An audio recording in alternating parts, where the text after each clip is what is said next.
नमस्ते दोस्तों, इस वीडियो में आपके लिए टॉप 20 जीके के क्वेश्चन लेकर आया हूं जो यूपी होमगार्ड भर्ती और उत्तर प्रदेश पुलिस भर्ती के लिए बहुत महत्वपूर्ण है। वीडियो को लास्ट तक जरूर देखें और पहली बार देख रहे हैं तो सब्सक्राइब करें। पहला क्वेश्चन आपका है, राज्यसभा के सदस्यों की अधिकतम संख्या कितनी है? तो अधिकतम संख्या जो है राज्यसभा की 250 हो सकती है, इससे अधिक नहीं। 250 ऑप्शन सी आपका सही हो जाएगा। ऑप्शन सी आपका सही है। कम से कम 245, वर्तमान में 245 है। अगला प्रश्न आपका है दूसरा, भारत का सबसे बड़ा कॉफ़ी उत्पादन राज्य कौन सा है? तो भारत का सबसे बड़ा कॉफ़ी उत्पादक राज्य जो है, ऑप्शन सी आपका सही हो जाएगा, कर्नाटक। कर्नाटक जो है सबसे बड़ा है। ऑप्शन सी आपका सही हो जाएगा। अगला प्रश्न आपका है, सफ़ेद क्रांति किससे संबंधित है? सफ़ेद क्रांति जो है दुग्ध उत्पादन से संबंधित है। ऑप्शन बी आपका सही हो जाएगा, दुग्ध उत्पादन। ऑप्शन आपका बी सही हो जाएगा। बहुत इंपॉर्टेंट प्रश्न है, पर लास्ट तक पूरा वीडियो देखिए। अगला प्रश्न आपका है, भारत में चाय का सबसे बड़ा उत्पादक राज्य कौन सा है? तो चाय का सबसे बड़ा उत्पादक राज्य जो है आपका, ऑप्शन ए है असम, ऑप्शन बी है पश्चिम बंगाल। ऑप्शन ए आपका सही हो जाएगा, असम। अगला प्रश्न आपका है, नीति आयोग का अध्यक्ष कौन होता है? तो नीति आयोग का अध्यक्ष जो है प्रधानमंत्री होते हैं। ऑप्शन सी आपका सही हो जाएगा, प्रधानमंत्री जो है नीति आयोग के अध्यक्ष होते हैं। ऑप्शन सी आपका सही हो जाएगा।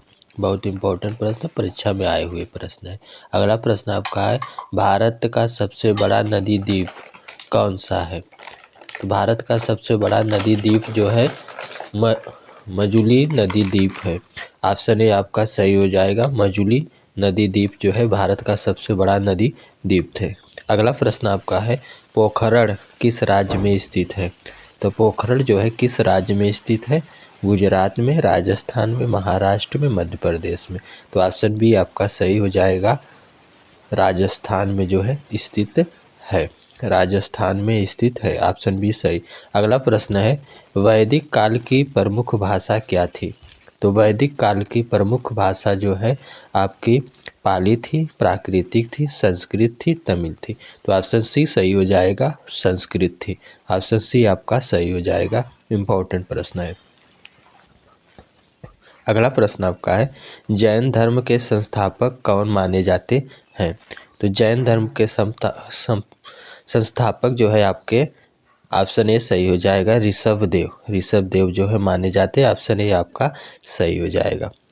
अगला प्रश्न आपका है, लोक लेखा समिति का अध्यक्ष कौन होता है?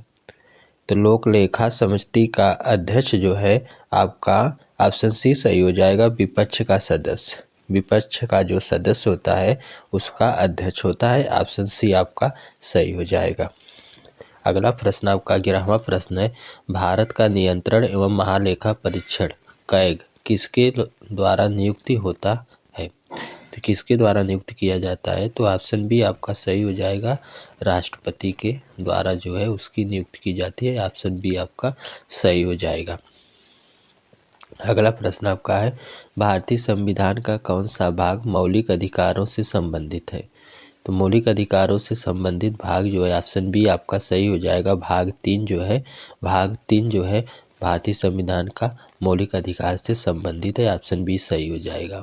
अगला प्रश्न आपका है, हर्षवर्धन के दरबारी कवि कौन थे? तो हर्षवर्धन के दरबारी कवि जो थे वह बाण भट्ट थे। ऑप्शन बी आपका सही हो जाएगा, बाण भट्ट। हर्षवर्धन के दरबारी कवि कौन थे? बाण भट्ट। ऑप्शन बी आपका सही हो जाएगा। सभी प्रश्न बहुत इंपॉर्टेंट है और परीक्षा में पूछे गए प्रश्न हैं। अगला प्रश्न है आपका,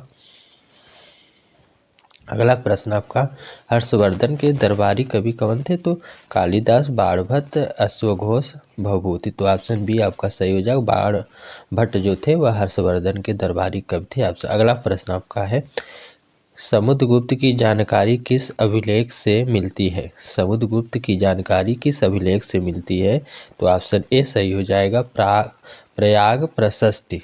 प्रयाग प्रशस्ति से जो है उनकी जानकारी मिलती है। ऑप्शन ए आपका सही हो जाएगा। अगला प्रश्न आपका है, नालंदा विश्वविद्यालय किस धर्म का केंद्र था? जैन, बौद्ध, वैदिक, शैव। तो ऑप्शन बी सही हो जाएगा, बौद्ध धर्म। नालंदा विश्वविद्यालय जो है बौद्ध धर्म का जो है केंद्र था। ऑप्शन बी आपका सही हो जाएगा, बौद्ध धर्म का केंद्र था, ऑप्शन बी। अगला प्रश्न आपका है, गुप्त काल को किस नाम से जाना जाता है? स्वर्ण युग, रजत युग, लौह युग, अंधकार युग। तो ऑप्शन ए सही हो जाएगा, स्वर्ण युग के नाम से जो है गुप्त काल को जाना जाता है। बहुत इंपॉर्टेंट प्रश्न है, सभी इंपॉर्टेंट प्रश्न है,